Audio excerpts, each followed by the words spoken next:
Fora do script. Fora do script. Fora do script. Fora do script. Fora do script.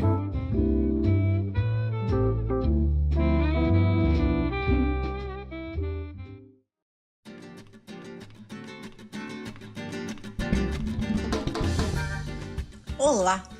Estamos de volta com mais um episódio do nosso podcast depois de uma pausa e viemos agora com 3 séries que têm tudo a ver com a proposta do nosso podcast. Obras de boa qualidade que não necessariamente serão indicadas pelo algoritmo. Hoje vamos falar de Terapia Alternativa em cartaz na Star Plus, Falando a Real na Apple TV e O Paciente também na Star Plus. A Renata e eu vimos Terapia Alternativa e a Letícia viu Falando a Real e O Paciente. Eu sou Denise, advogada e roteirista, e a cada dia mais apaixonada por protagonistas femininas fortes. Eu sou a Letícia, jornalista, roteirista e fã de séries policiais. E eu sou a Renata, jornalista e roteirista, apaixonada por cinema argentino e europeu. Terapia Alternativa é puro suco da boa dramaturgia argentina, bem assim como a Renata gosta. A premissa é muito boa. Uma psicóloga de casais recebe um inusitado pedido de um casal de amantes. Eles querem sua ajuda para se separar. Sim, ao contrário dos demais clientes de Selva Pérez Salerno, a protagonista, eles não querem reatar ou aparar uma aresta, mas querem se separar e viver tranquilos em seus casamentos, embora sejam absolutamente loucos um pelo outro. A primeira temporada gira em torno dessa trama, e quando você pensar que já viu tudo, eis que Selva vai apresentar mais uma surpresa para te tirar de sua zona de conforto. Trata-se de uma série perturbadora, com uma protagonista que tem características que a cada vez vemos mais retratadas, como, por exemplo, ter um humor ácido, ter contradições, colecionar polêmicas, ser exigente, contraditória, dinheirista, meio arrogante, cheia de desejos e buscas existenciais.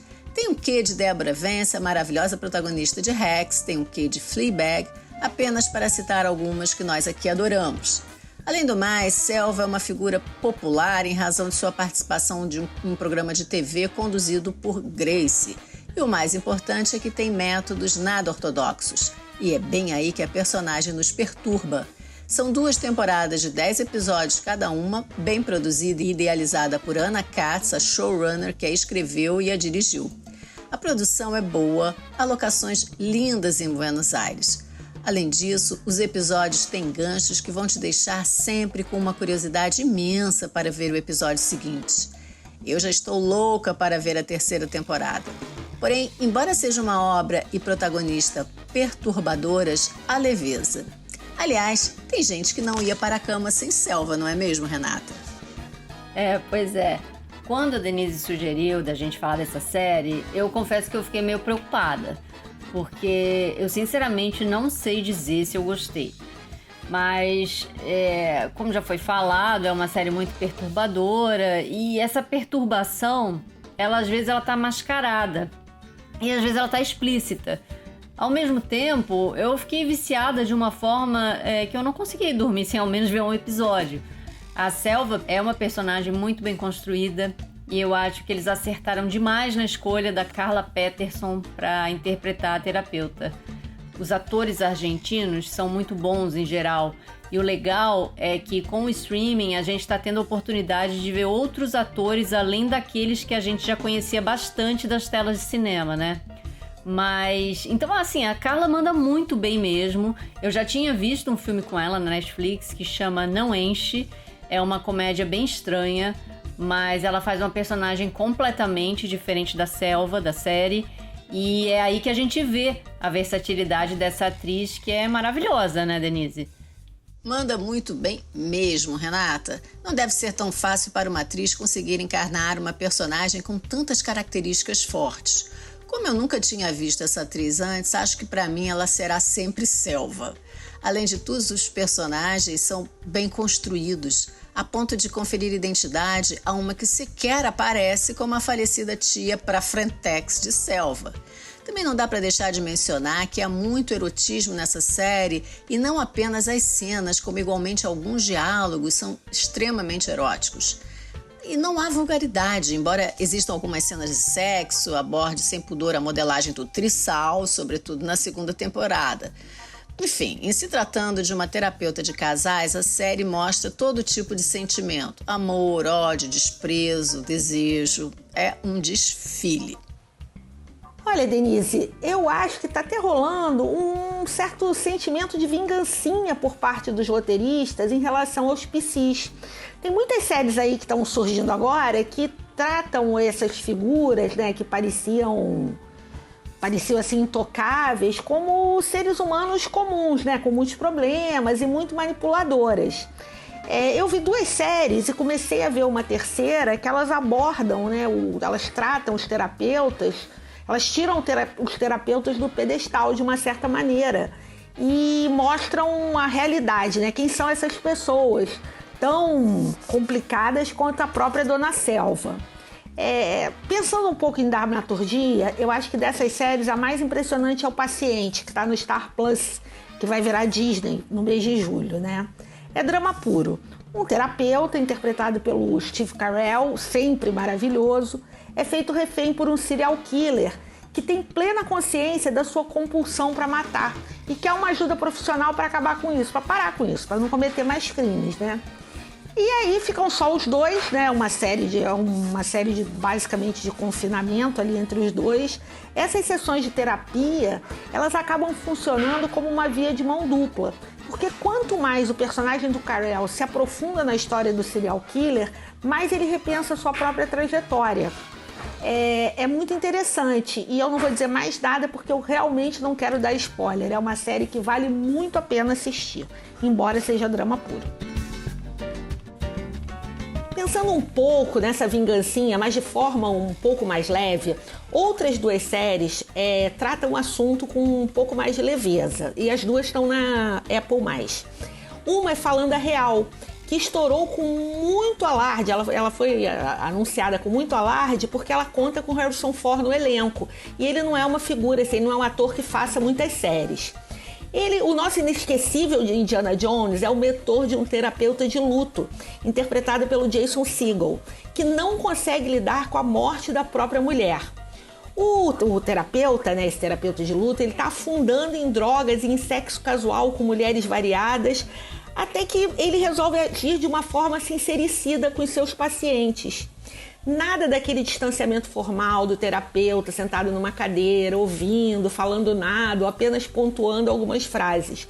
Ele se intromete na vida alheia claramente como a selva. E o pior é que dá certo, além, é claro, de render boas risadas.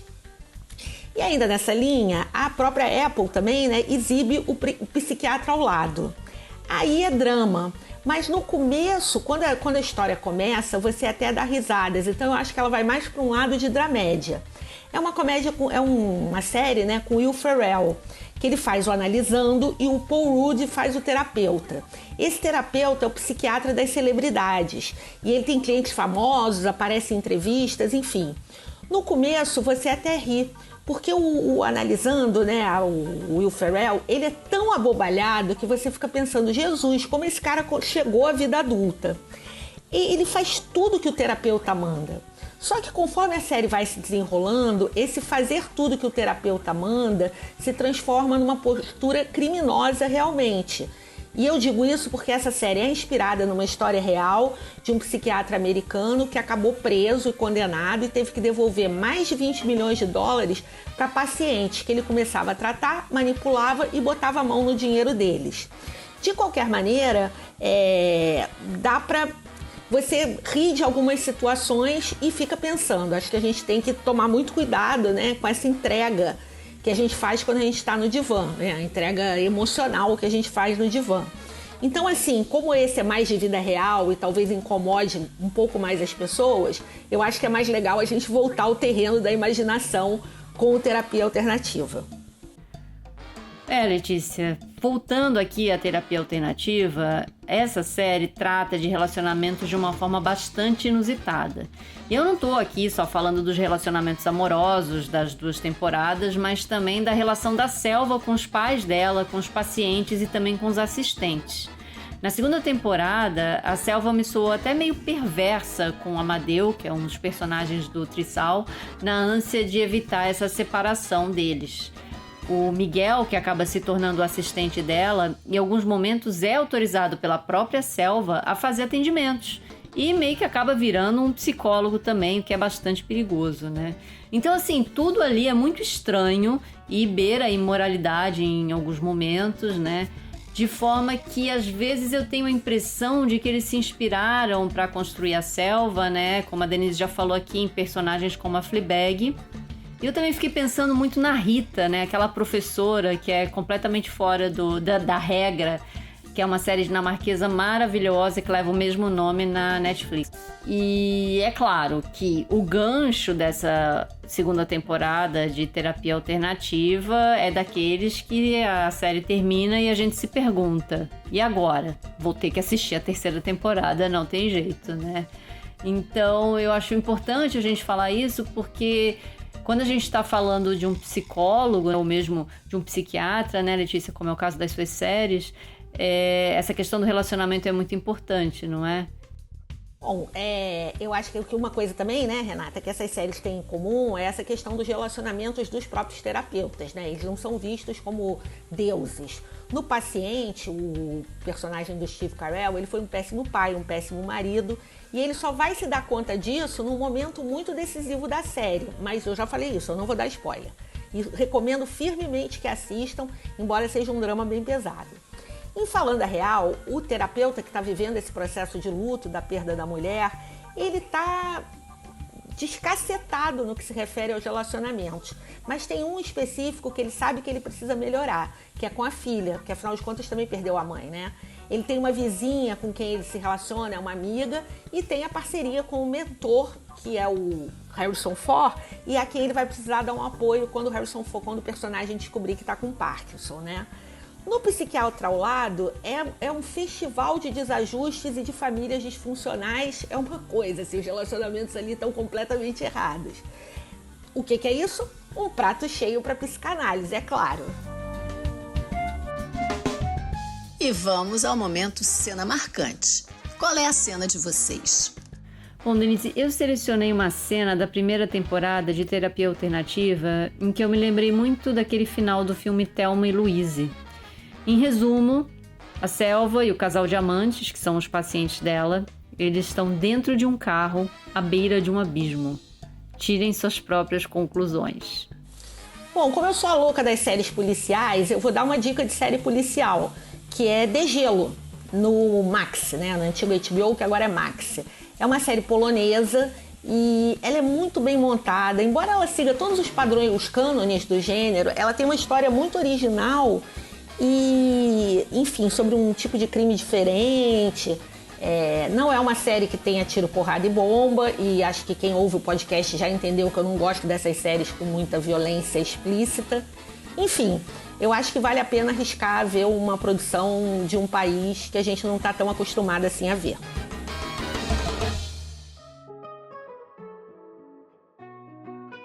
E chegou a hora da dica da podcaster. E eu já começo aqui falando da 3ª temporada de Hacks. E mesmo me repetindo, eu não posso deixar passar em branco essa temporada que está incrível. Eu fiquei assim com vontade de maratonar, mas eu segurei a onda e sorvi cada episódio aos poucos, assim, para aumentar o prazer. Que cenas, que diálogos, que personagens incríveis que são Deborah Vance e Ava. E vocês? Quais as dicas de vocês? Aliás, será que a Letícia quer falar do que andou vendo em loco pela Itália? Pois é, meninas, eu tirei uns dias de férias na Itália e, sem muito planejamento, dei de cara com 2 referências ao cinema que me impactaram muito. A primeira foi em Milão, na Fondazione Prada, né, a Fundação Prada, que leva o nome da grife, que é um espaço dedicado à arte contemporânea. E nesse espaço tem a recriação do último ateliê do Godard. com objetos que pertenceram ao cineasta, enfim. Então é muito legal você estar ali naquele ambiente que reproduz, né, o ambiente de criação de um gênio da sétima arte. Você pode gostar ou não dos filmes do Godard, mas você não pode deixar de reconhecer a importância dele para o cinema. A outra surpresa maravilhosa foi o Museu do Cinema Internacional em Turim. É um museu que, como o nome diz, né, é dedicado ao cinema internacional, portanto ele não tem uma pegada tão forte do cinema italiano, que é um cinema incrível, enfim. E além das exposições temporárias, e quando eu estava lá era uma exposição sobre objetos icônicos de Hollywood, então tinha a vassoura do Harry Potter, a vassoura de quadribol do Harry Potter, algumas réplicas de ET, o escudo do Capitão América, enfim, objetos usados em cena, os objetos realmente usados em cena, ele tem uma parte que ele mostra, faz uma cronologia, né, do cinema, mas não a partir dos irmãos Lumière, e sim a partir do momento em que o homem quis botar imagens em movimento.